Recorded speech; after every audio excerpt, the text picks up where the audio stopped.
عبده ورسوله يا أيها الذين آمنوا اتقوا الله حق تقاته ولا تموتن إلا وأنتم مسلمون وبعد. Hadirin jamaah Masjid An-Nafi' Dago yang Allah muliakan, para pendengar Radio Tarbiyah Sunnah Bandung, juga radio-radio lain, dan para pemirsa beberapa stasiun TV serta para netizen di mana saja Anda berada. Alhamdulillah kita kembali berjumpa melanjutkan kajian kitab Fiqih Al-Asmaul Husna. Pertemuan yang lalu kita sudah selesai membahas tentang Al-Basir. Sekarang Al-Alim.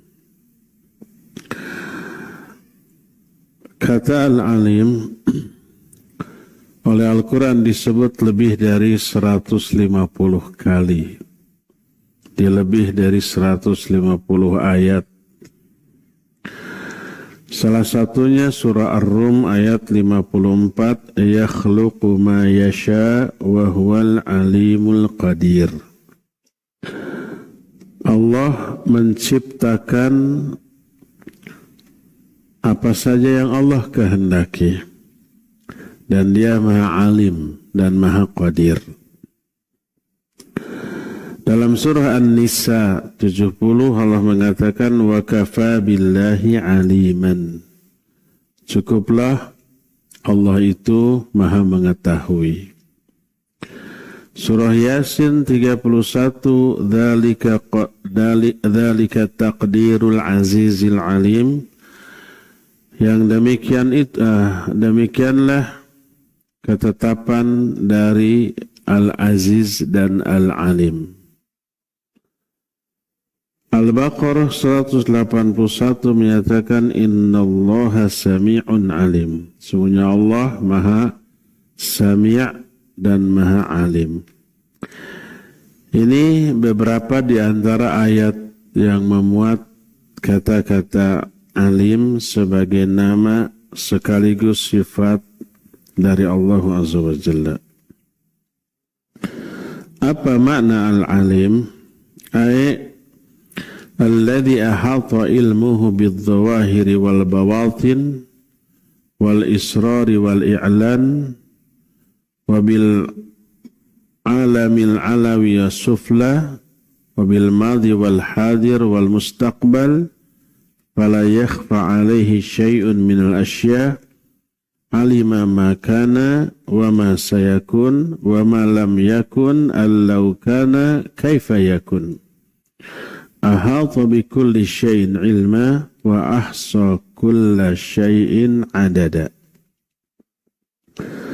Mana al-alim adalah zat yang ilmunya mencakup baik aspek zahir ataupun aspek batin, yang tersembunyi ataupun yang terang-terangan. Di alam yang paling tinggi yaitu di langit, atau yang paling bawah yaitu di dalam tanah, baik yang telah lalu, yang sedang terjadi, ataupun yang akan datang. Maka tak ada sesuatu pun yang tersembunyi dari diri Allah.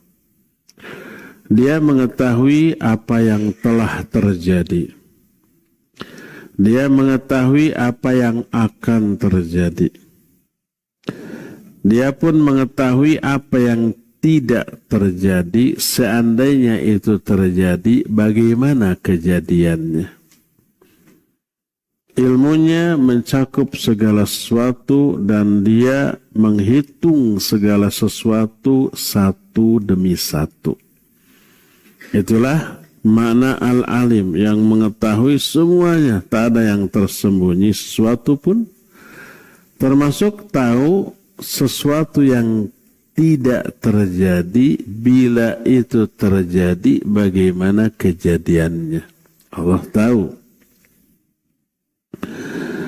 Dan ada keterangan dalam Al-Quranul Karim yang sangat luas tentang ilmu Allah Azza wa Jalla, bahwa ilmu Allah itu mencakup segala sesuatu, menjangkau segala perkara.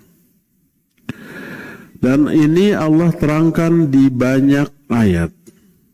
Di antaranya surah Al-An'am 80. Allah menyatakan wasi'a rabbi kulla syai'in ilma afala tatadhakkarun.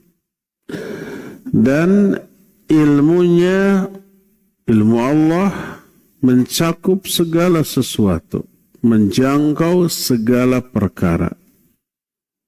Maka apakah kalian tidak mengambil pelajaran dari hal ini? Dalam Ghafir ayat 7, Rabbana wasi'ta kulla syai'in rahmatan wa ilma. Ini doa malaikat pemikul arsy. Malaikat pemikul arsy itu sambil memikul selalu bertasbih, beristighfar, memintakan ampunan untuk orang-orang yang beriman.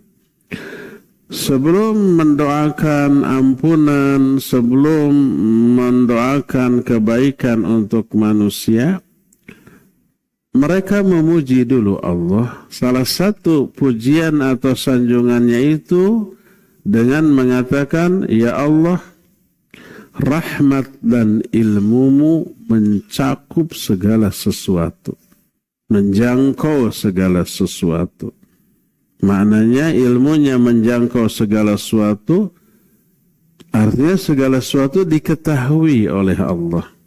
Tak ada yang tersembunyi. Rahmatnya menjangkau segala sesuatu, maknanya segala sesuatu makhluk Allah kecipratan rahmat dari Allah Azza wa Jalla. Dengan kadar yang berbeda-beda satu sama lain. Tapi dapat. Orang durhaka sekalipun, orang ateis, orang musyrik, orang kafir dapat rahmat Allah Azza wa Jalla. Makanya mereka hidup, mereka sehat, mereka kaya raya, mereka berkuasa. Rahmat Allah mencakup segala sesuatu. Dalam surah Taha 98 Allah berfirman, innama ilahukumullahu alladhi la ilaha illahu wasi'a kulla syai'in ilma.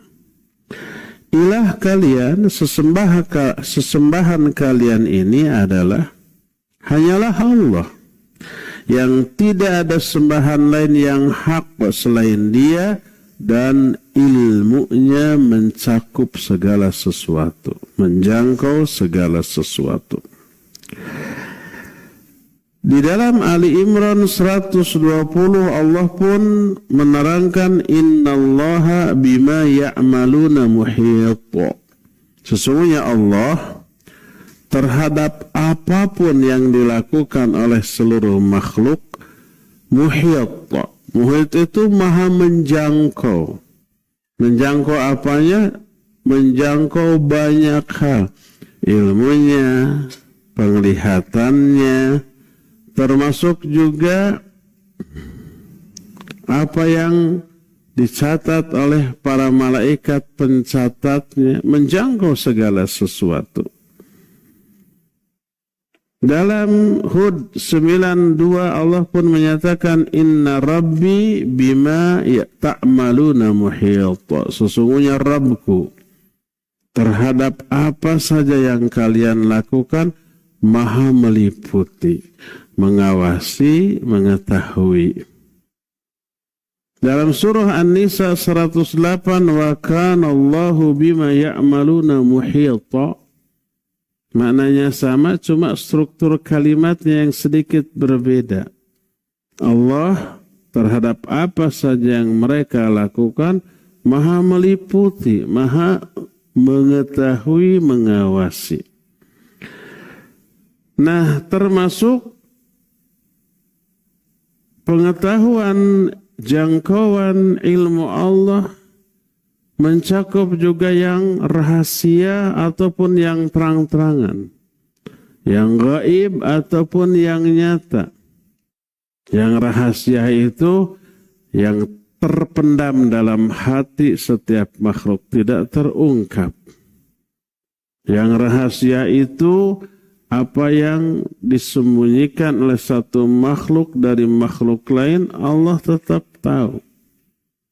Yang gaib ataupun yang nyata, bagi Allah tidak ada yang gaib. Semuanya serba nampak, serba kelihatan. Bagi kita banyak yang gaib. Jin, malaikat, surga, neraka, alam kubur itu gaib. Bahkan orang lain yang sekarang tidak ada di sini gaib bagi kita. Presiden Jokowi gaib bagi kita sekarang karena nggak ada di hadapan kita. Ada, gaib itu ada, bukan tidak ada. Tapi tidak terjangkau oleh indera kita saat ini. Di mana adanya beliau nggak tahu. Mungkin di kantornya, mungkin di jalan, mungkin lagi kunjungan ke tempat lain. Wallahu a'lam. Gaib, tapi ada. Bagi Allah tak ada suatu pun yang gaib, semuanya terlihat. Semuanya tersaksikan.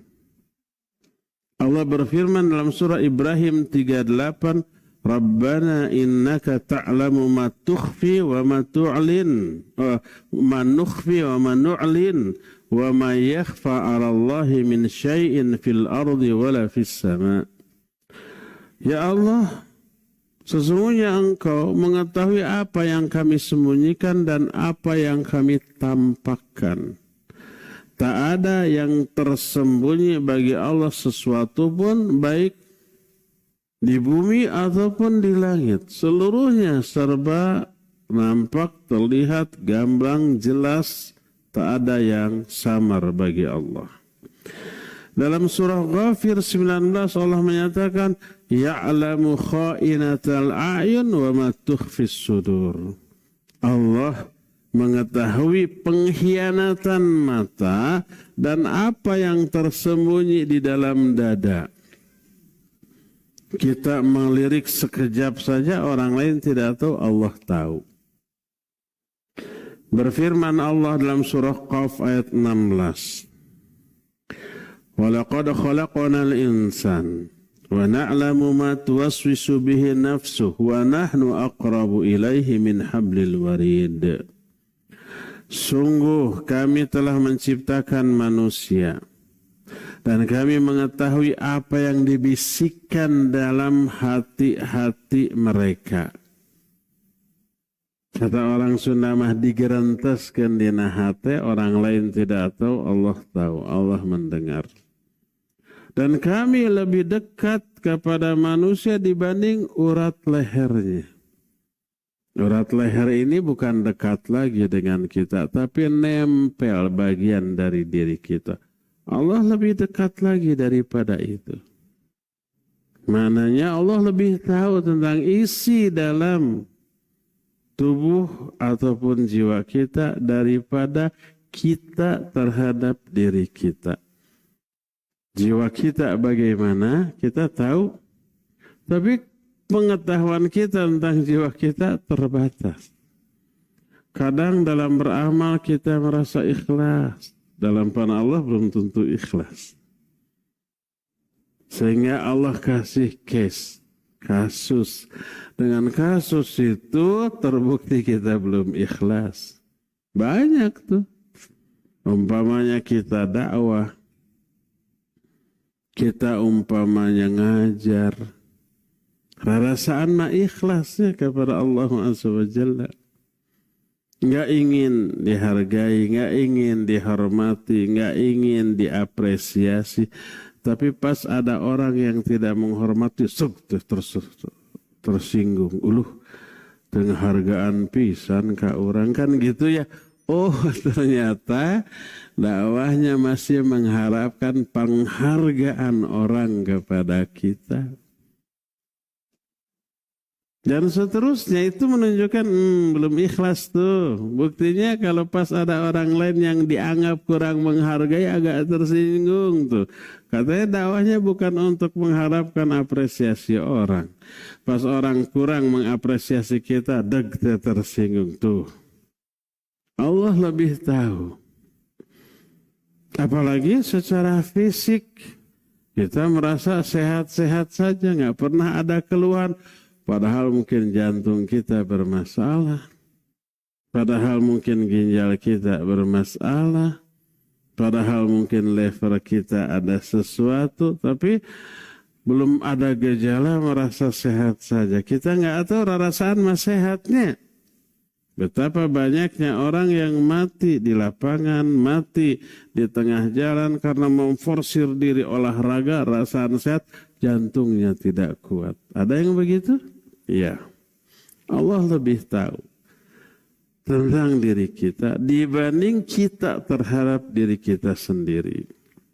Itu yang dimaksud wa nahnu aqrabu ilaihi min hablil warid. Kami lebih dekat dengan mereka dibanding urat leher mereka sendiri.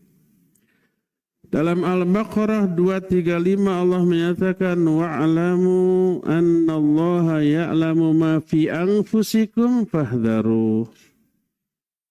Ketahuilah oleh kalian bahwa sesungguhnya Allah mengetahui isi hati kalian. Wanti-wanti loh, hati-hati loh. Jangan merasa aman pas kita memiliki niat busuk, orang lain tidak ada yang tahu, Allah mah tahu. Hati-hati, fahdharu. Dalam surah Al-Baqarah 77 Allah pun mengatakan awala ya'lamuna anna Allah ya'lamu ma yusirruna wa yu'linun. Tidakkah mereka mengetahui bahwa Allah Subhanahu wa taala mengetahui apa yang mereka sembunyikan dan apa yang mereka tampakkan. Mau disembunyikan, mau ditampakkan, tidak ada bedanya bagi Allah. Semua terlihat, terketahui dengan gamblang dan jelas. Dalam surah At-Taubah ayat 78 Allah mengatakan alam ya'lamu annallaha ya'lamu sirrahum wa najwahum wa annallaha 'allamul ghuyub. Apakah mereka tidak mengetahui bahwa sungguhnya Allah mengetahui isi hati mereka dan bisik-bisik mereka. Sirrahum, sirrahum itu yang tidak terucap tapi ada dalam hati. Najwahum yang dibisikkan oleh lisan tapi tidak bersuara. Berbisik. Ada suara hanya terdengar oleh orang yang dibisiki gitu ya. Orang lain tidak dengar. Itu najwa. Adapun sir yang tersembunyi di dalam hati. Kalau dalam bahasa Sunda mah jelas. Naon anu diharewoskeun sareng naon anu digerenteskeun. Digerenteskeun di dalam hati, diharewoskeun dilisankan tapi sangat perlahan. Tapi kalau bahasa Indonesia mah diharewoskeun dibisikan, digerenteskeun ge dibisikannya. Enggak ada bedanya. Jadi dalam bahasa Sunda ada, bahasa Arabnya ada, makanya pasnanya bahasa Arab teh diterjemahkan karena bahasa Sunda. Pasna mah tuh. Karena bahasa Sunda kaya dengan kosakata. Jadi Allah tahu apa yang digerentaskan dan apa yang diharewaskan. Wa annallaha 'allamul ghuyub, dan sungguhnya Allah Maha mengetahui seluruh perkara yang gaib. Dalam surah Thaha 110 Allah menyatakan ya'lamu ma baina aydihim wa ma khalfahum wa la yuhituna bihi ilma.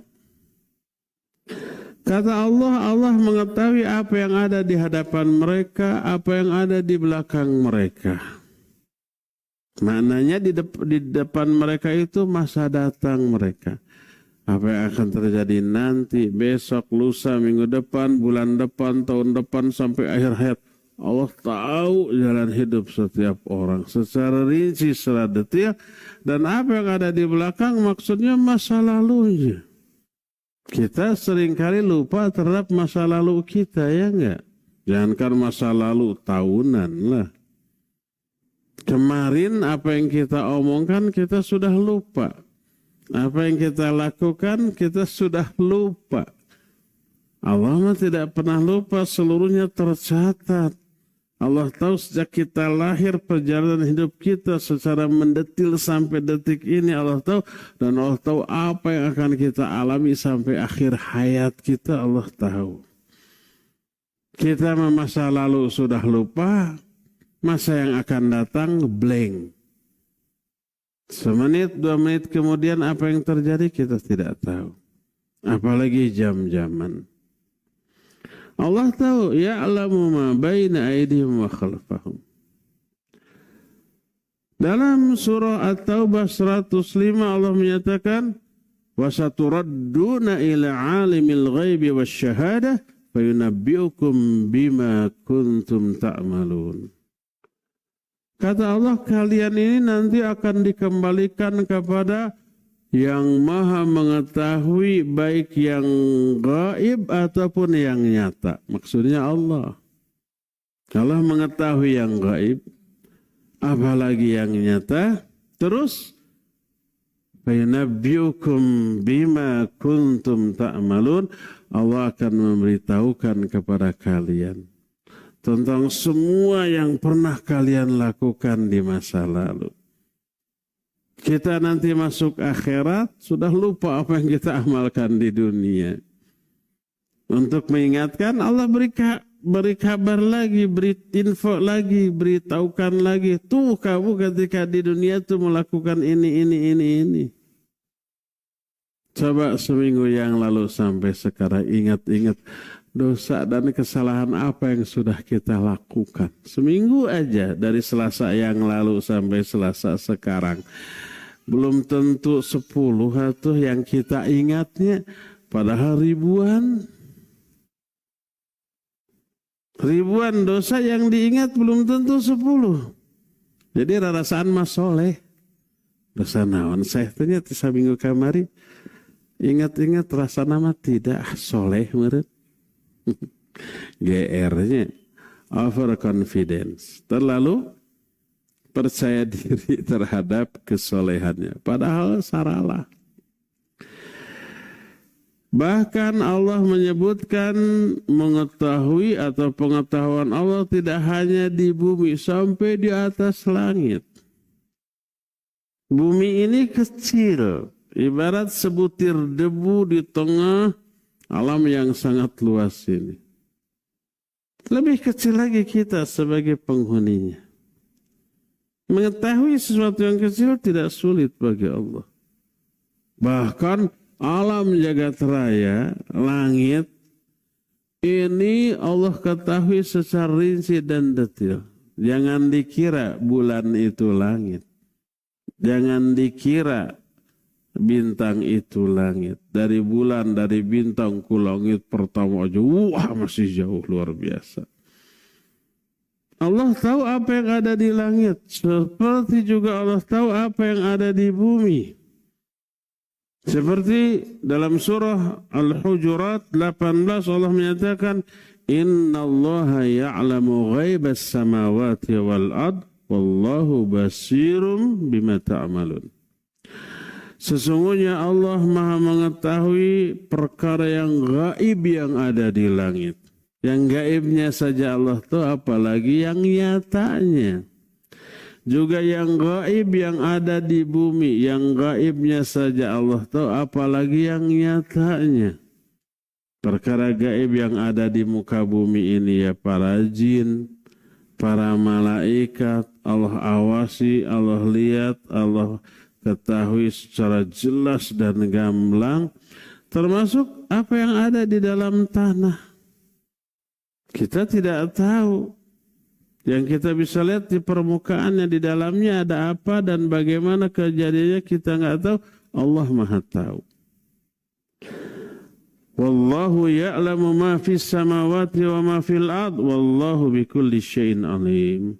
Allah mengetahui apa yang ada di langit dan apa yang ada di bumi, dan Allah terhadap segala sesuatu maha mengetahui. Termasuk kunci-kunci kegaiban, jangankan orang biasa, jangankan para jin, para malaikat aja tidak tahu kunci-kunci kegaiban. Yang tahu hanya Allah. Seperti apa yang terangkan dalam surah Al-An'am 59. Kata Allah, wa indahu mafatihul ghaib la ya'lamuha illahu. Dan di sisi Allah ada kunci-kunci kegaiban yang tak ada seorang pun yang tahu kecuali Dia. Hanya Allah yang tahu. Termasuk para malaikat nggak tahu. Iya. Makanya dikatakan la ya'lamuha illahu. Tidak ada yang tahu kunci-kunci kegaiban ini kecuali hanya Allah. Malaikat nggak tahu. Salah satu yang tidak diketahui itu kapan kiamat terjadi. Malaikat Jibril aja kan nggak tahu kan? Malaikat Jibril nanya kepada Nabi SAW, akhbirni anis sa'ah. Fakhbirni anisah. Beritahukan kepadaku tentang kiamat. Kapan terjadinya kiamat?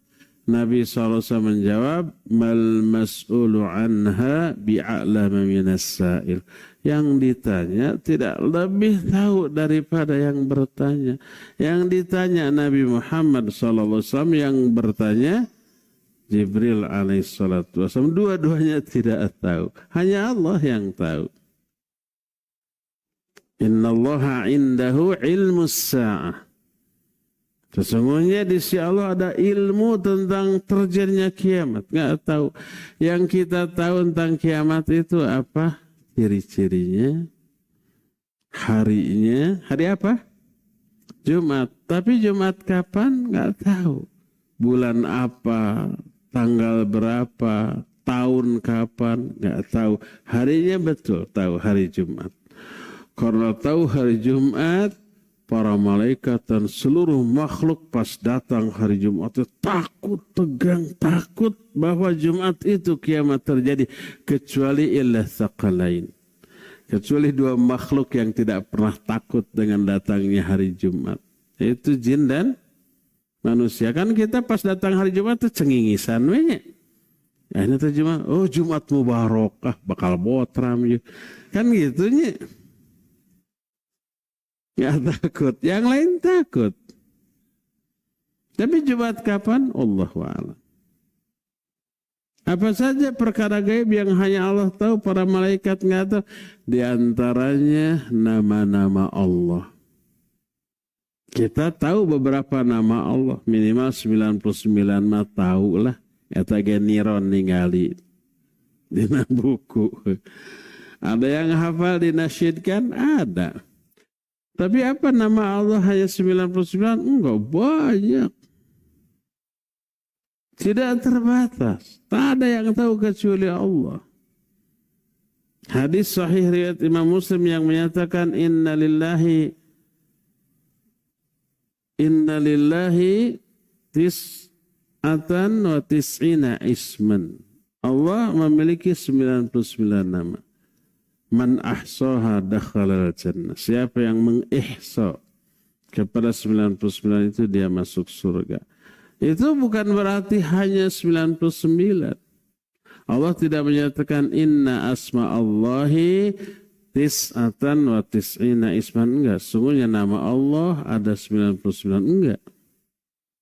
Tapi dikatakan Allah memiliki 99 nama yang ada yang siapa yang mengihsa. Mengihsa itu memahami maknanya, meyakini isinya, mengaplikasikan kandungannya. Itu ihsa. Maka dia akan masuk surga. Kalau mengihsa kepada 99. Di luar yang 99 banyak lagi nama Allah. Sama dengan saya berkata, saya punya uang 1 juta yang akan saya berikan kepada yang hafal juz amma. Apakah uang saya hanya 1 juta? Enggak, banyak, miliaran di bank punya orang. Tapi di antara sekian banyak uang saya siapkan 1 juta yang akan saya berikan kepada orang yang hafal juz amma. Sama dengan begitu. Nah, sebagai bukti bahwa Allah memiliki banyak nama yang tidak ada yang tahu kecuali Allah adalah doa Nabi SAW. Siapa orang yang mengalami risau dan galau, resah dan gelisah, sedih, lalu dia berdoa, Allahumma inni amduk wabnu amatik dan seterusnya, nasyati biadik dan seterusnya. As'aluka bikulli ismin alladhi sammaita bihi nafsak au anzaltahu fi kitabik au 'allamtahu ahadan min khalqik au ista'tharta bihi fi ilmil ghaibi 'indak. Ya Allah, aku meminta kepada Engkau dengan menyebut nama-namamu yang Engkau telah menamai dirimu dengan nama itu, dan nama-namamu yang Engkau turunkan dalam kitabmu, dan nama-nama yang Engkau ajarkan kepada salah seorang di antara makhlukmu. Nah, yang keempat, awista'tharta bihi fi ilmil ghaibi indak, atau nama-nama yang hanya Engkau saja yang tahu tentang nama itu dalam ilmu gaib yang ada di sisimu. Hanya Engkau yang tahu, selain Engkau tidak tahu, malaikat juga tidak tahu. Ada banyak nama yang hanya diketahui oleh Allah. Ini termasuk kunci kegaiban yang hanya Allah yang tahu. Di dalam surah Al-An'am 59, wa indahu mafatihul ghaib la ya'lamuha illahu. Di sisi Allah ada kunci-kunci kegaiban yang tak ada seorang pun yang tahu kecuali Dia. Wa ya'lamu ma fil barri wal bahr. Dia juga mengetahui apa yang ada di darat dan apa yang ada di lautan. Konon katanya ya. Ya udahlah, percaya aja daripada riweuh.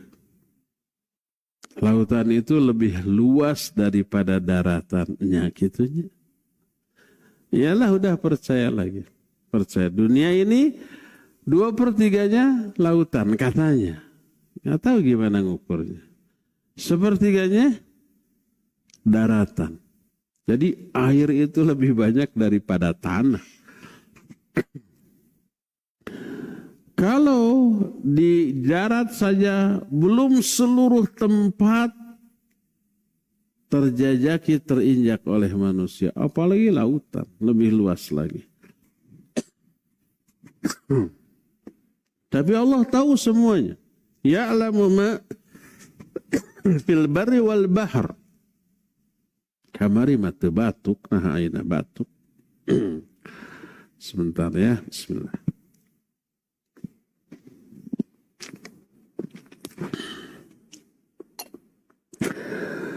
Allah tahu apa yang ada di daratan dan apa yang ada di lautan. Terus lihat, wa ma tasqutu min waraqatin illa ya'lamuha.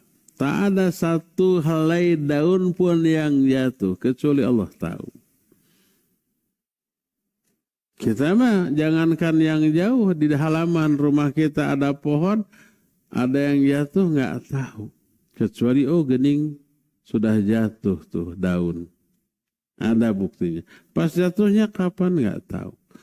Allah membayangkan ada berapa triliun di waktu yang bersamaan daun jatuh di seluruh dunia ini. Termasuk di hutan belantara yang masih perawan, belum pernah terinjak manusia, Pastilah banyak daun-daun yang jatuh. Entah berapa miliar helai daun. Kita nggak tahu. Allah tahu. Tak ada satu pun daun yang jatuh. Kecuali Allah tahu. Kenapa? Karena Allah yang menjatuhkannya. Dengan hikmah tertentu. Terus wala habbatin fi dhulumatil ard wala ratbin wala yabisin illa fi kitabim mubin.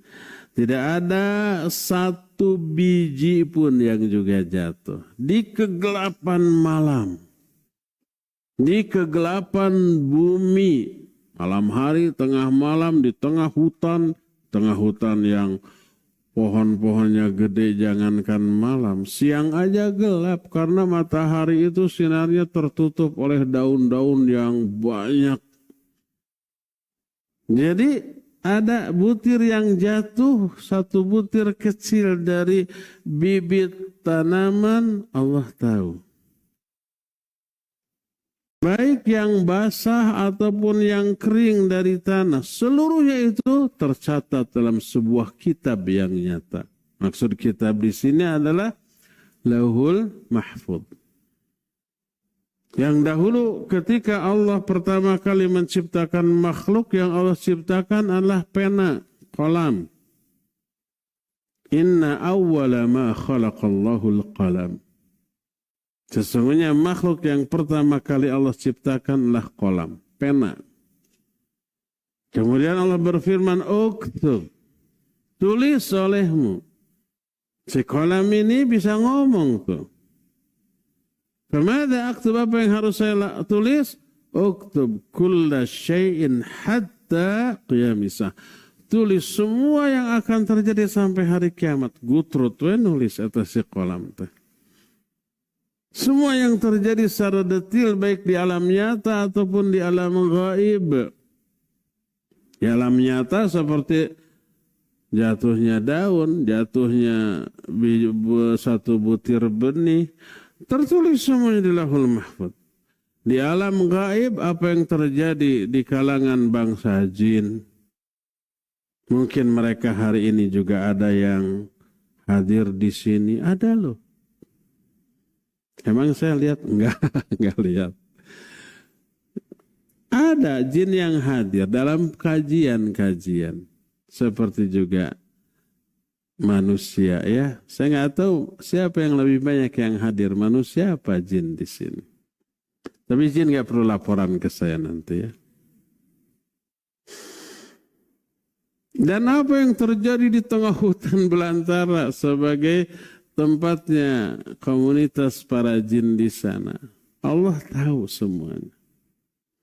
Semua sudah tertulis Lauhul Mahfuz. Dalam surah Luqman 34 Allah menyatakan, Innallaha indahu ilmus sa'ah wa yunazzilul ghaitha wa ya'lamu ma fil arham wa ma tadri nafsum madza taksibu ghadan wa ma tadri nafsum bi ayyi ardin tamut innallaha alimun khabir. Sesungguhnya Allah di sampingnya ada, di sisinya ada ilmu tentang kiamat. Hanya Allah yang tahu. Juga Allah lah yang menurunkan hujan. Makanya jangan celak hujan. Hujan deh, hujan. Allah itu yang menurunkannya. Mencelaknya berarti protes kepada Allah. Dan kita tidak tahu kebaikan apa yang Allah turunkan dengan hujan ini. Ada keburukan dan kebaikan. Tapi kebaikan dipastikan lebih banyak daripada keburukan. Wa ya'lamu ma fil arham. Allah tahu apa yang ada dalam rahim. Apakah tunggal apa kembar? Apakah laki atau perempuan? Normal ataukah ada sesuatu kelainan? Allah tahu semuanya. Wa ma tadri nafsum madza taksibu ghadan, dan jiwa manapun tidak akan tahu apa yang akan dia lakukan besok. Kita hanya punya planning.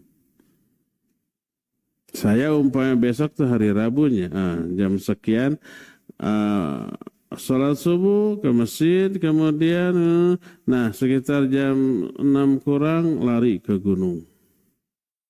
pulang ke sarapan, jam 8 berangkat kajian, terus planning ada, tapi apakah yang akan saya alami besok sesuai dengan planning saya? Tidak.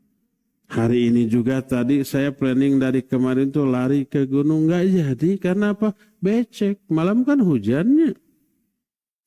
Akhirnya jalan-jalan, duaan. Bari cecebrekan.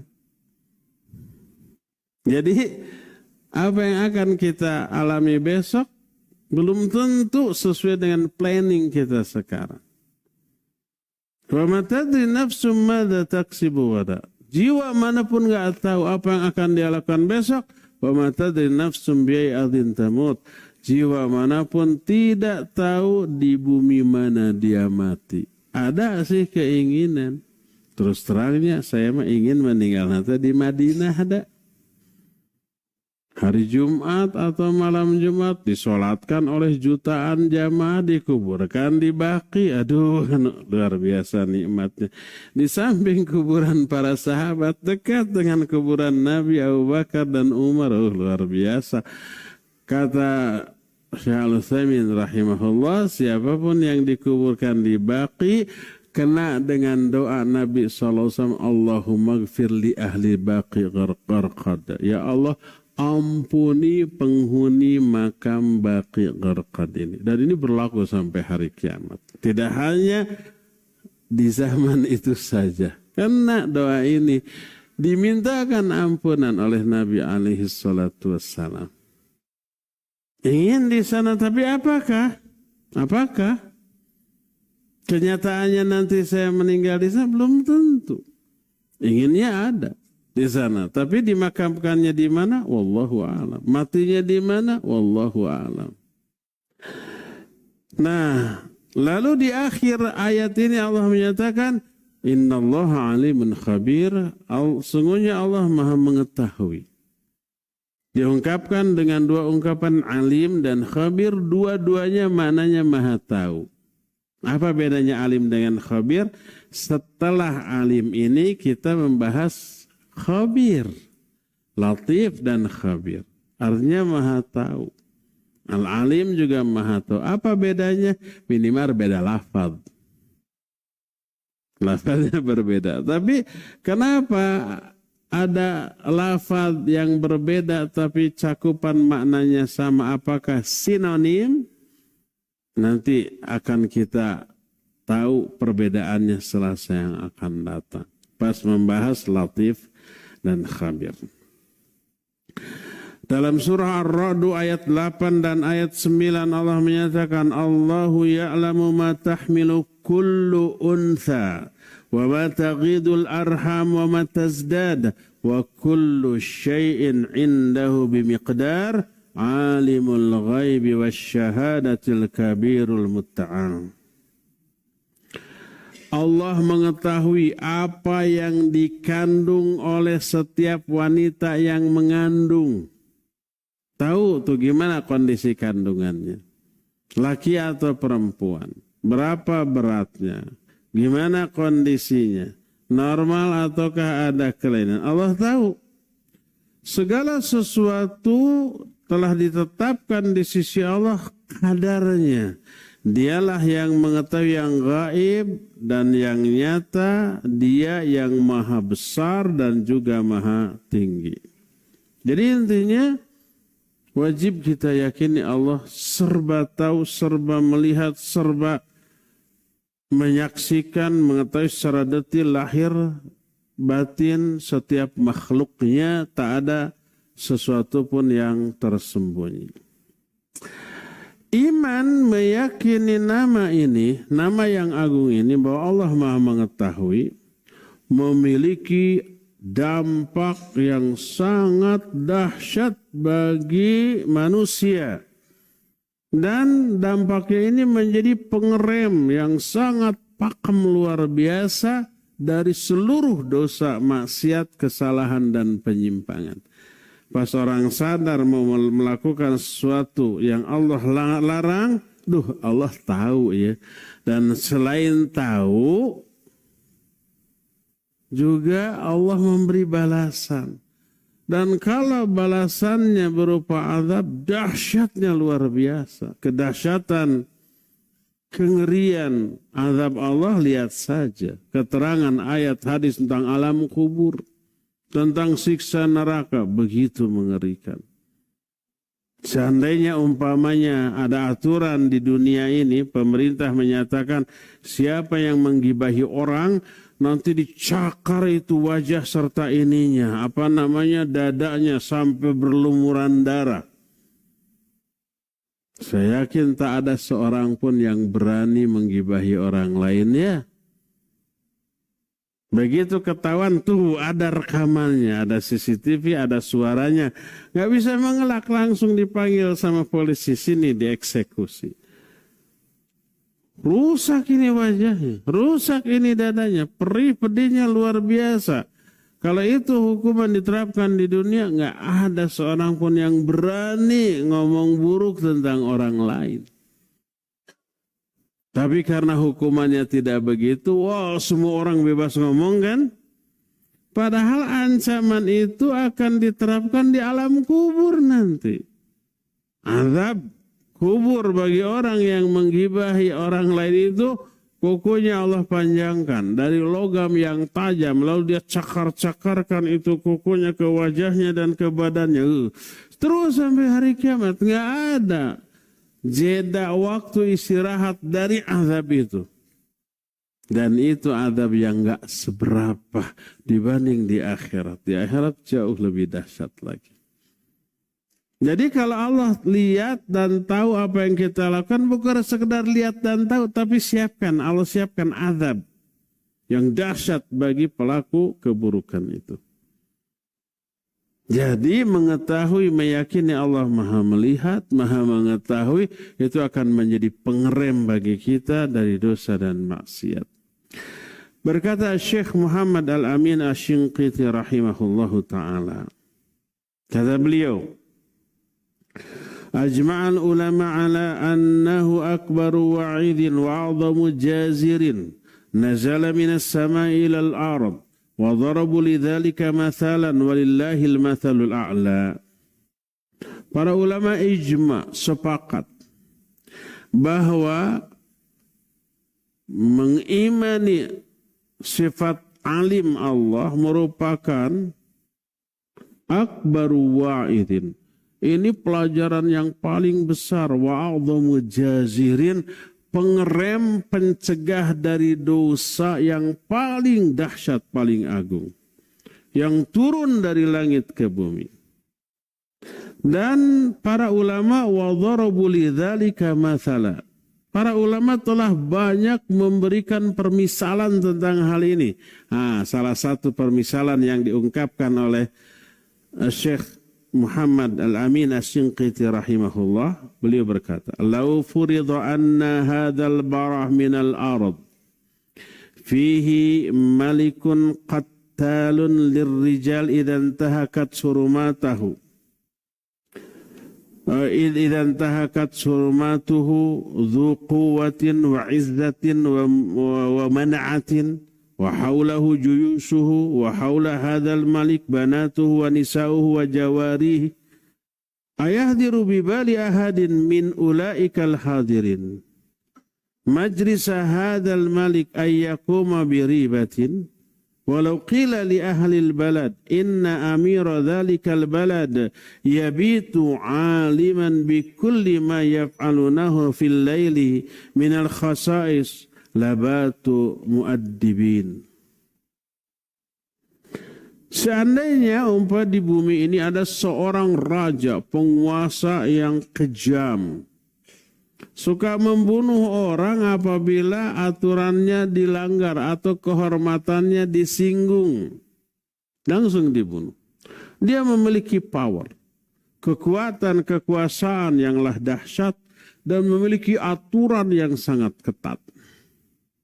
Di sekitarnya ada para tentara punggawa yang bengis.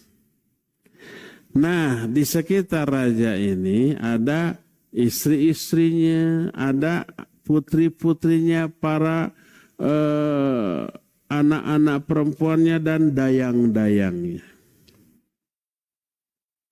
Sedikit aja rakyat melirik kepada salah satu istri atau putrinya langsung dipenggal. Langsung dihukum mati dengan cara yang mengenaskan atau disiksa dengan dahsyat. Adakah yang berani di kalangan rakyat seorang saja yang melirik salah satu putri raja tersebut kalau tahu konsekuensinya? Nggak akan ada. Semuanya pasti tunduk. Semuanya lebih baik merem, lebih baik nggak tahu gimana wajah putri raja dan permaisuri raja daripada mati, daripada tersiksa. Nah, bagaimana kalau dikatakan kepada para penduduk negeri tersebut bahwa penguasa negeri tersebut setiap malamnya mengetahui apa yang dilakukan oleh rakyatnya. Dipasang CCTV itu di semua tempat. Termasuk di rumahnya, di kamarnya. Di kamar setiap rakyatnya. Dan ada perekam yang sangat peka terhadap suara sekecil apapun terekam. Tidurnya pun diawasi. Apa yang terjadi? Pastilah mereka akan tidur dengan memperhatikan adab-adab yang dikira sopan santun menurut pandangan sang penguasa, sang raja. Karena sedikit saja umpamanya orang itu melakukan perbuatan yang tidak berkenan di hati raja, langsung digedor rumahnya oleh salah satu penguasa. Keluar kamu melakukan hal yang tidak layak dilihat oleh raja, dihukum. Kan gitu ya? Pasti semuanya beradab. Andai ada raja yang begitu. Bayangkan, wa hadza khaliqus samawati wal ard. Al-Malikul Jabbar yukhbiruhum fi ayati kitabih la takadu taqallubu waraqatin wahidah min awraqil mushafil karim illa wujidat fiha hadzal wa'idul akbar wal jazirul a'zam.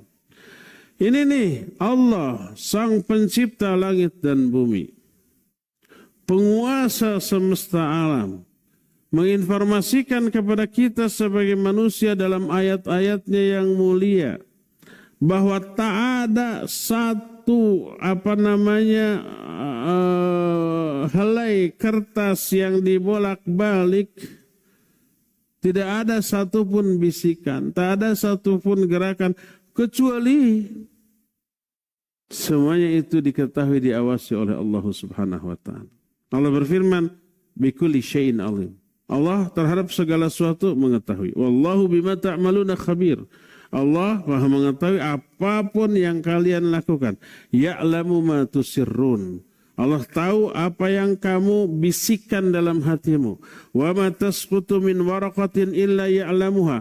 Tak ada satupun helai daun yang jatuh kecuali Allah tahu.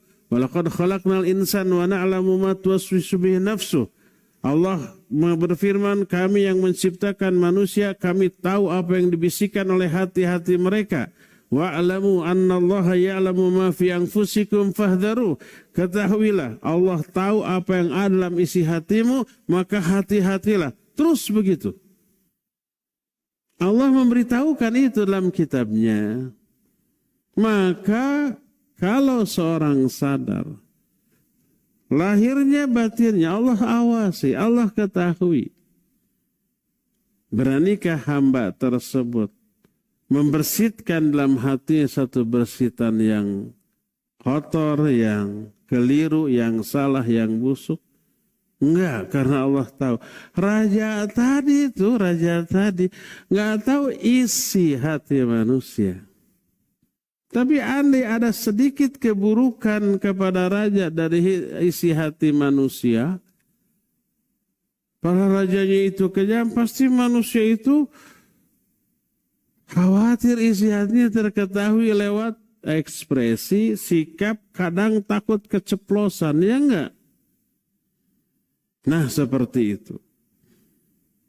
Mestinya orang tersebut akan selalu mengerem dirinya dari perbuatan-perbuatan buruk. Berkata Imam Ibn Rajab rahimahullah menceritakan sebuah kisah. Akraha rajulun imra'atan ala nafsiha wa amaraha bi ghalqil abwab faqala laha hal baqiya babun lam yughlaq. Ada seorang laki-laki yang merayu seorang perempuan untuk berbuat mesum. Lelaki ini memerintahkan kepada wanita itu untuk menutup seluruh pintu. Dilakukan oleh wanita ini. Lalu laki-laki bertanya, masih ada nggak pintu yang belum tertutup? Qalat na'am. Wanita itu menjawab, iya. Pintu yang mana? Al-babul ladzi bainana wa bainallah. Pintu antara kita dengan Allah. Itu terbuka. Tidak pernah tertutup. Falam yata'arrad laha. Jadi tidak pernah itu selalu terbuka. Allah tahu maknanya. Allah mengawasi apapun yang dilakukan. Walaupun seluruh pintu dari bangunan itu ditutup. Makhluk lain tidak ada yang tahu. Semut pun dilihat. Kalau ada semut disingkirkan. Takut nanti di akhirat jadi saksi gitu. Allah tetap tahu, melihat, para malaikat juga tetap melihat dan mencatat apa yang dilakukan oleh orang tadi. Allah berfirman dalam surah Ghafir 19, Ya'lamu kha'inatal a'yun wa ma tukhfis sudur. Allah tahu pengkhianatan lirikan mata dan apa yang tersembunyi di dalam dada. Itu banyak ayat yang seperti itu. Faman ta'ammala hadza wa tadabbarahu kana lahu fihi a'dhamu jazirin wa akbaru radi'in. Siapa yang memperhatikan dan menghayati ayat-ayat tadi, maka itu akan menjadi pengerem yang luar biasa pakem bagi dirinya untuk menahan diri dari dosa dan maksiat. Berkata Imam Ibnu Katsir rahimahullah dalam kitab tafsirnya, yukhbiru ta'ala an ilmihi tamil muhiti bi jamil asya jaliliha wa haqiriha saghiriha wa kabiriha daqiqiha wa latifiha liyuhadhdhira an-nas ilmuhu fihim ilmahu fihim fayastahyaw min Allahi haqqal haya wa yattaquhu haqqa tuqah wa yuraqibuhu muraqabatan man ya'lamu annahu yara wa innahu ta'ala ya'lamul 'ainal kha'inah wa in abdat amanah wa ya'lamu ma tantawi 'alaihi khabayas sudur min dhamair was sarair.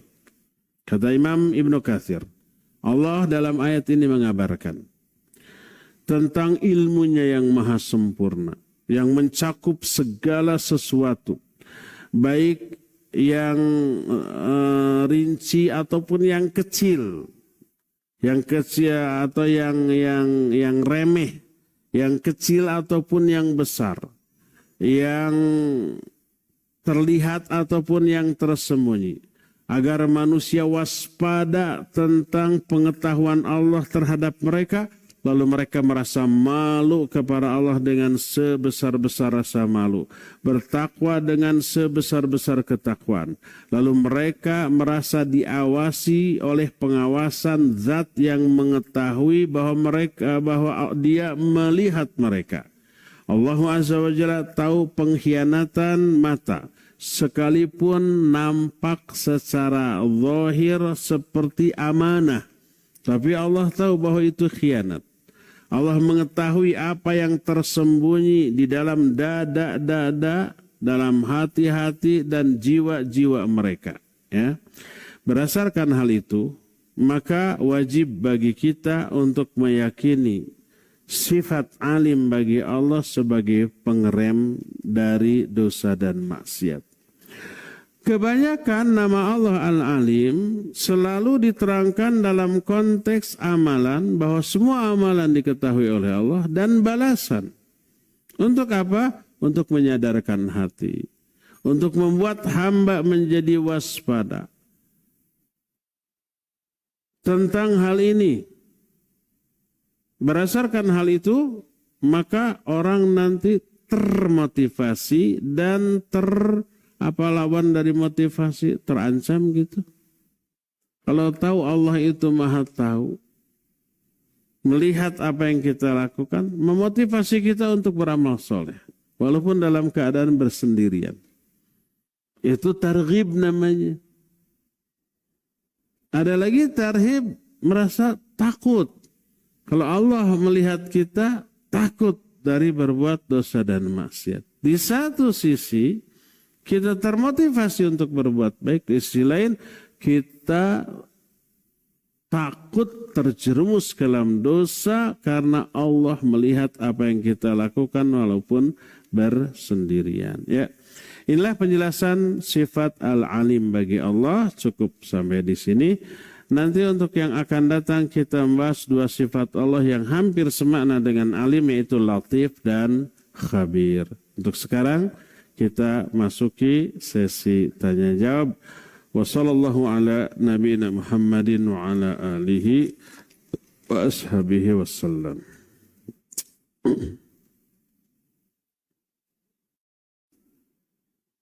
Assalamualaikum warahmatullahi wabarakatuh. Waalaikumsalam warahmatullahi.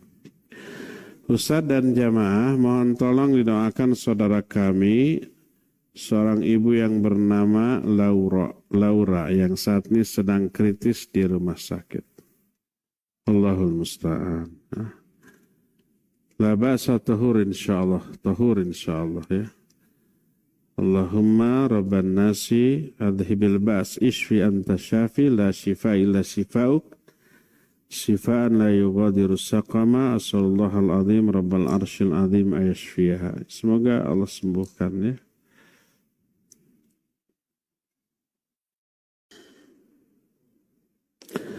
Saya ditawari oleh Bank Syariah untuk nabung dengan hadiah kambing untuk kurban. Apakah bisa? Bisa ngan dosa.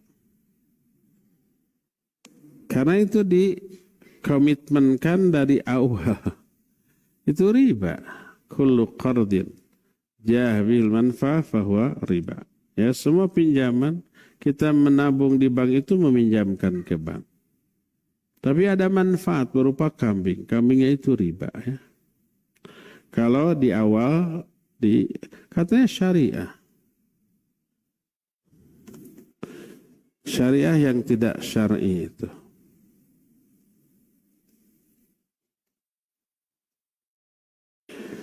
Jika suami sebagai kepala keluarga sudah berkurban 1 ekor kambing untuk keluarganya, apa hukumnya bagi seorang istri yang juga ingin berkurban karena ada kelapangan rezeki? Boleh kalau istri itu punya uang sendiri. Baik penghasilan dagang, all-shop, atau warisan, atau kerja, punya uang sendiri, ya. Terkena dengan hadis mangka lahu sa'ah walam yudhahi fala yaqrabanna musallana. Siapa yang punya kelapangan rizki untuk berkurban, tapi dia tidak mau menyembelih kurban, jangan dekat-dekat tempat sholat kami. Wanita itu punya, ya silakan ya. Anak-anak juga walaupun masih bersama-sama orang tua, belum menikah, tapi sudah punya gaji penghasilan sendiri, silakan kurban sendiri ya.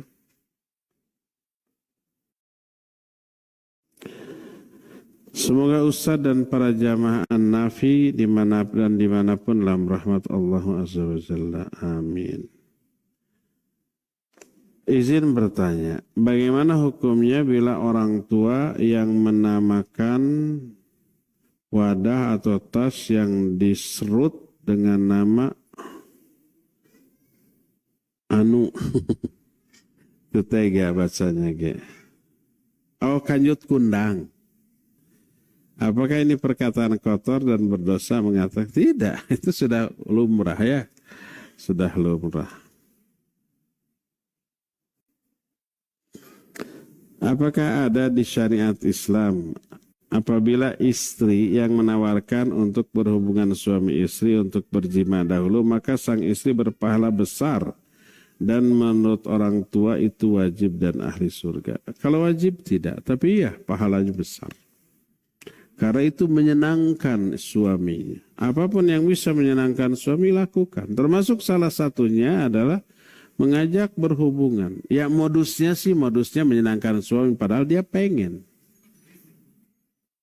Suami senang apa tidak?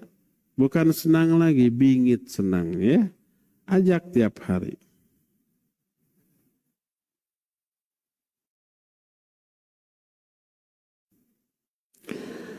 Bagaimana apabila saat berdoa, Assalamualaikum warahmatullahi wabarakatuh. Waalaikumsalam. Semoga Ustaz dan keluarga selalu dalam lindungan Allah Azza wa Jalla. Amin. Nah, antum nggak didoakan. Hanya saya dan keluarga saya. Untungnya jadi keluarga saya begitu. Bagaimana apabila saat berdoa kita terkadang speechless? Atau nggak bisa berdoa? Apa ya? Diam gitu ya. Bukan berdoa. Susah untuk merangkai kata-kata. Kadang malah hanya bisa menangis. Ya bukan berdoa, nangis. Jadi berdoa hanya di dalam hati. Apakah yang demikian boleh atau mungkin itu akibat dosa-dosa kita? Makanya hafalkan doa-doa dalam Al-Quran dan hadis. Apapun kebutuhan kita, kebutuhan dunia, akhirat, lahir batin, diri dan keluarga, itu ada contoh doanya dalam Quran dan hadis. Kita tinggal menghafalkan, jangan ngarang-ngarang sendiri. Apalagi tadi dikatakan nggak bisa ngarang. Tidak bisa merangkai kata. Lebih baik sudah hafalkan doa yang ada. Liciknya kita, saya sebut licik. Berdoa ingin banyak, ngapalinnya nggak mau, ya nggak? Sama dengan ujian ingin gede nilainya, tapi belajarnya tidak. Atau nol, kemarin mau lulus. Jadi hafalkan saja doa-doa yang ada dalam Al-Quran dan hadis yang sahih. Apalagi sekarang ada buku kumpulan doa, doa apapun ada di sana, ya. Dengan hadisnya yang sahih atau kadang ayat. Itu lebih utama. Kalau hanya dalam hati gimana? Nggak bisa, nggak boleh. Bukankah Allah Maha mendengar? Iya, Allah tahu iya. Tapi ada tapinya. Berdoa adalah amalan lisan. Zikir, berdoa itu amalan lisan. Jadi harus ada gerakan lisan. Bukan amalan hati. Walaupun hati wajib menghayati apa yang dilisankan oleh bibir kita, oleh lisan kita. Jadi wajib menghayati, tapi ini merupakan amalan pokok bagi lisan. Makanya termasuk kesalahan dalam sholat. Syekh Masyhur Hasan Salman menyatakan tidak ada gerakan lisan ketika berdoa dalam sholat. Baca Fatihah balam hanya dalam hati. Ruku balam hanya dalam hati. Salah. Karena apa? Doa dan zikir dalam sholat adalah amalan lisan. Maka wajib ada gerakan lisan diiringi dengan penghayatan hati. Adapun hanya hati saja tanpa ada gerakan lisan sama dengan tidak beramal. Karena itu amalan pokok bagi lisan kita. Jadi ketika berdoa, lisan kita gerakan. Ya, mengucapkan lafaz doa tersebut. Kalau tidak bisa merangkai kalimat, sudah hafalkan saja doa yang ada dalam Quran dan dalam hadis yang sahih.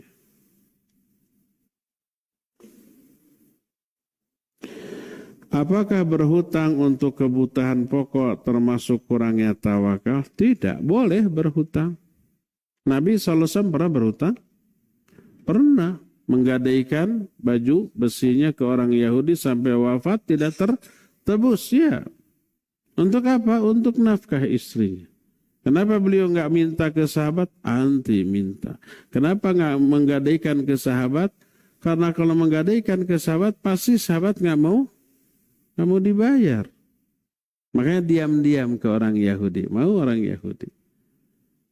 untuk menjaga muruahnya, wibawanya ya. Tapi hutang piutang boleh. Al-Quran membolehkan, ya ayyuhalladzina amanu idza tadayantum bidainin ila ajalin musamma faktubu. Hai orang-orang beriman, kalau kamu saling utang piutang sampai pada waktu yang ditetapkan, tulis.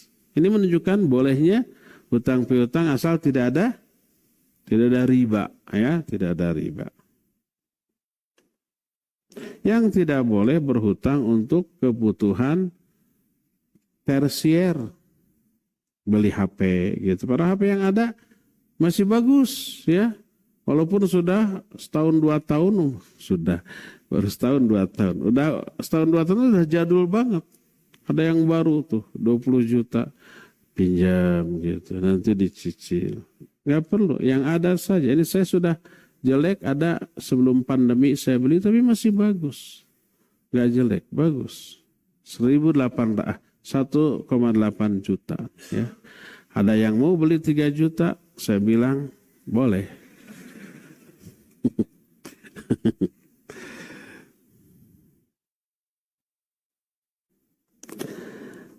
Apakah doa yang berupa permintaan khusus kepada Allah dalam bahasa Indonesia yang dibaca setelah doa sujud boleh dilafadzkan atau dalam hati? Lafadzkan.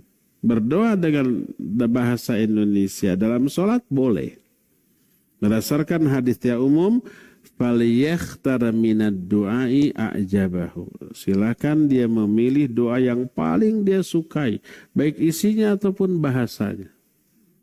Maka dibolehkan dengan bahasa Indonesia, asal itu doa tambahan, bukan doa pokok sujud. Kalau dalam doa pokok sujud jangan terjemahkan Subhana rabbiyal a'la, Maha suci Allah yang maha tinggi, Maha suci Allah yang maha tinggi. Itu nggak boleh. Itu harus dalam bahasa Arab. Doa tambahannya boleh. Dan ada gerakan lisan, tidak boleh hanya dalam hati.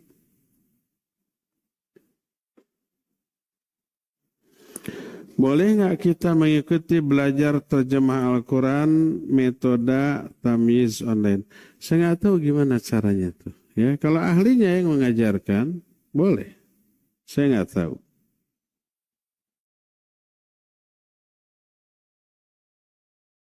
Di grup dengan campur peserta, ya nggak boleh tuh.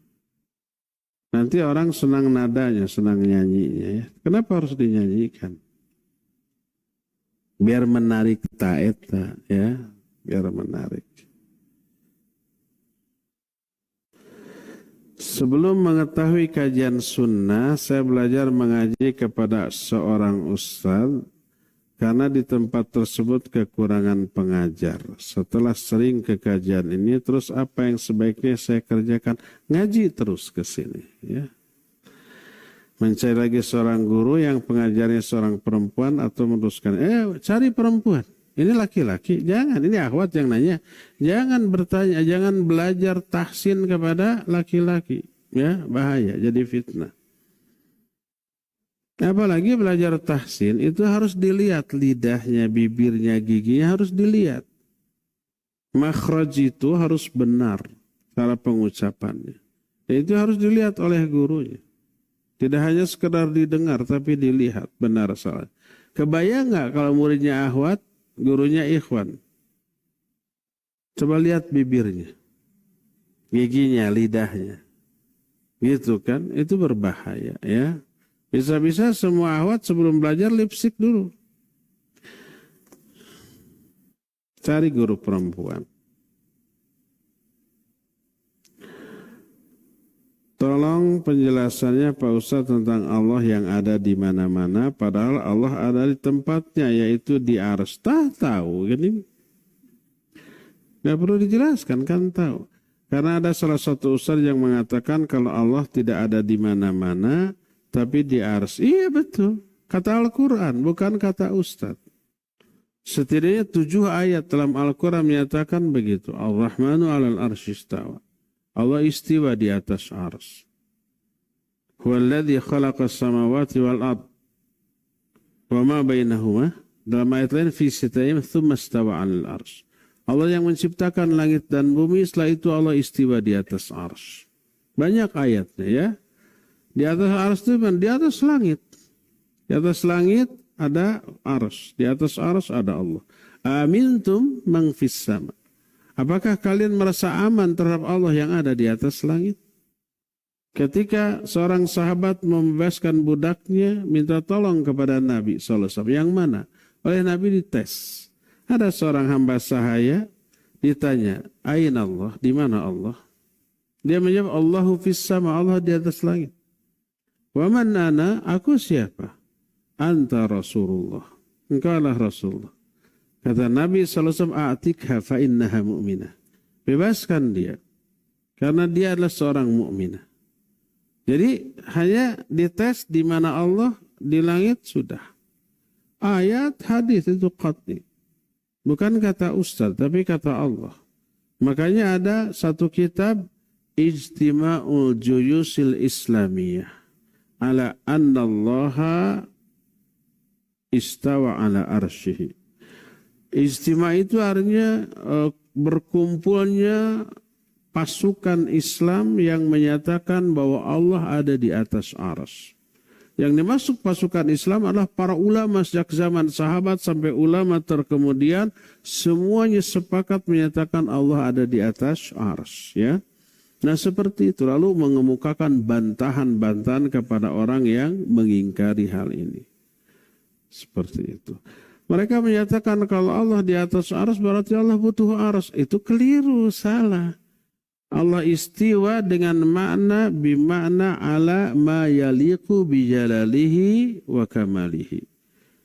Istiwanya Allah di atas arsy dengan makna yang layak bagi kemuliaan dan keagungan Allah. Kalau maknanya tidak layak berarti bukan itu maknanya. Oh kalau Allah di atas arsy berarti Allah butuh arsy. Bukan begitu, mereka nggak butuh.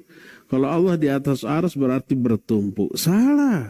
Kalau Allah berada di atas arsy, arsy-nya hancur jatuh, Allahnya jatuh. Keliru juga ya. Itu dengan akal. Kalau Allah di atas arsy berarti arsy-nya lebih besar daripada Allah. Ngaco juga.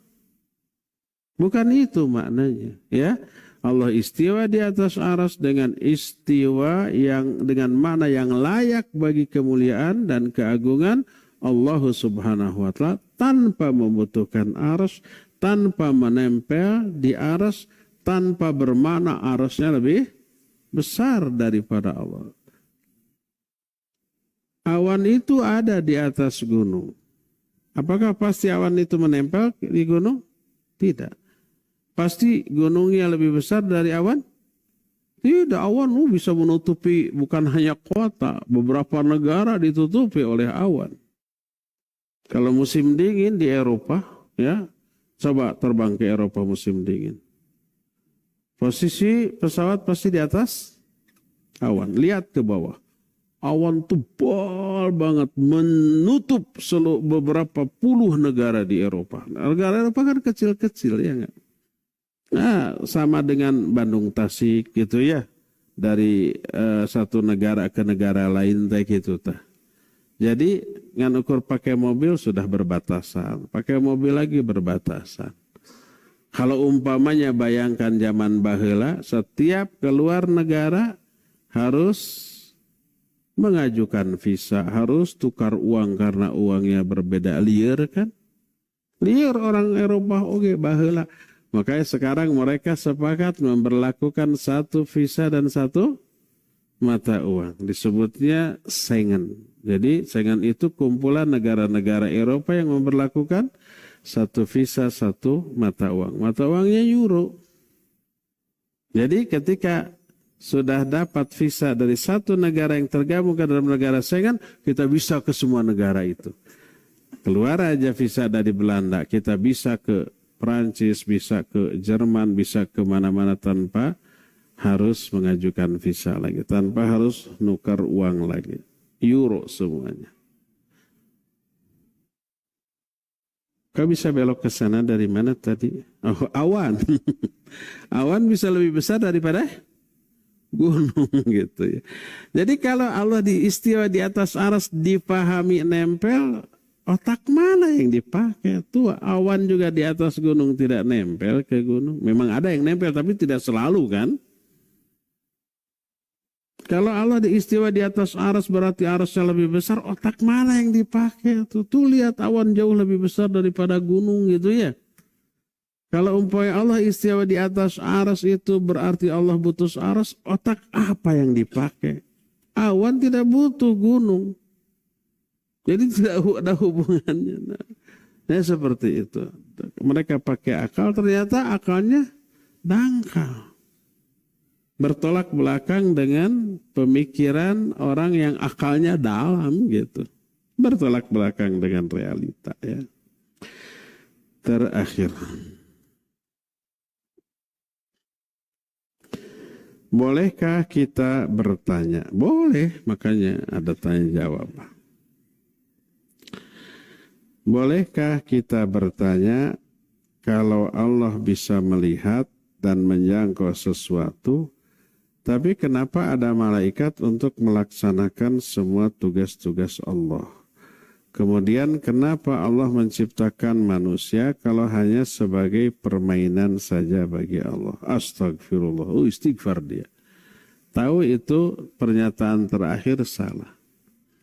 Allah tidak main-main menciptakan manusia ya. Dan Al-Quran menyatakan afhasibtum anna khalaqnakum abathan wa annakum ilaina la turja'un. Apakah kalian menganggap bahwa kami menciptakan kalian itu main-main, iseng, dan kalian tidak akan dikembalikan kepada kami? Tidak main-main, serius loh. Dengan apa? Dengan tujuan yang sangat agung, yaitu mengaplikasikan tauhid dalam seluruh aspek kehidupan manusia ya. Nah, kalau Allah Maha melihat, Maha kuasa, kenapa nih ada malaikat yang melaksanakan tugas-tugas Allah sehingga seolah-olah Allah tidak Maha kuasa karena ada pembantu dari kalangan para malaikat. Ingat, malaikat bukan pembantu Allah. Dulu awal-awal kita ngaji ya, sebaliknya. Kalau Allah Maha Kuasa, kenapa dia menguasai seluruh alam jagat ini sendirian? Terbalik, kalau Allah Maha Kuasa, kenapa ada para malaikat? Ya, dua-duanya pakai akal, tapi sekali lagi, akalnya berbeda dengan akal para ulama. Ya, ada banyak hikmah diciptakannya para malaikat yang melaksanakan melaksanakan tugas-tugas dari Allah. Ada yang tugasnya mengatur angin, hujan, tumbuh-tumbuhan. Ada yang tugasnya umpamanya mencabut nyawa. Ada yang tugasnya umpamanya macam-macam lah ya. Di alam kubur, di surga, di neraka, dan seterusnya. Itu kenapa? Itu ada hikmah yang luar biasa. Ya, dan itu dijelaskan di dalam kitab yang selalu kita bahas setiap hari Senin subuh, tapi lewat radio ya, di Masjid Umar bin Khattab, tentang hikmah penciptaan para malaikat. Kenapa? Ya, pertama nih. Allah ingin menunjukkan segala sesuatu terjadi karena ada sebab dan akibat. Tidaklah terjadi akibat kecuali karena ada sebab. Tapi baik sebab atau akibat, Allah Azza wa Jalla yang mentakdirkannya. Termasuk nih, di antara sama manusia, ada orang-orang terus yang dapat rezeki melalui orang lain. Para karyawan dapat rezeki dari bos-bosnya. Pembantu dari majikannya, ya, anak-anak istri dari suami-suaminya. Nah, itu sebab akibat, dan itu lumrah, wajar, realistis, dan masuk akal. Begitu juga dengan adanya para malaikat. Kenapa seseorang itu mati? Salah satu sebabnya dicabut nyawanya oleh malaikat al-malakul maut. Salah satunya ya. Kenapa umpama ini tumbuh-tumbuhan, tumbuh subur sementara di sana tidak? Ini mah ditumbuhkan oleh malaikat atas perintah Allah Azza wa Jalla, yang itu mah tidak. Diperintahkannya untuk malah dimatikan. Seperti itu. Itu ada hubungan sebab akibat. Salah satu hikmahnya adanya para malaikat yang kita sadari di tengah-tengah kita, menjadikan kita ini tentram, tenang karena ada malaikat yang menjaga kita, ya. Termasuk waspada karena ada malaikat yang mencatat semua amal yang kita lakukan, termasuk apa yang dibisikkan dalam hati. Kadang-kadang malaikat mencatatnya, kadang-kadang tidak selalu. Kalau umpamanya bisikan dalam hati berupa niat untuk melakukan kebaikan, dicatat. Kalau niatnya buruk, tidak dicatat. Itu menenteramkan hati kita. Jadi banyak hikmah dari penciptaan para malaikat tersebut, tapi nggak boleh diyakini malaikat pembantu Allah. Allah nggak butuh pembantu. Ya, malaikat punya kemampuan begini begitu, bergerak begini begitu juga diberi oleh Allah. Allah yang ngasih kekuatan, kemampuan, digerakkan juga oleh Allah Azza wa Jalla.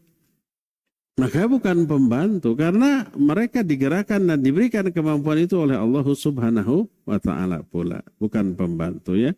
Hanya salah satu di antara hikmahnya adalah menenteramkan kita, terus adanya hubungan sebab akibat dari satu kejadian ke kejadian yang lain.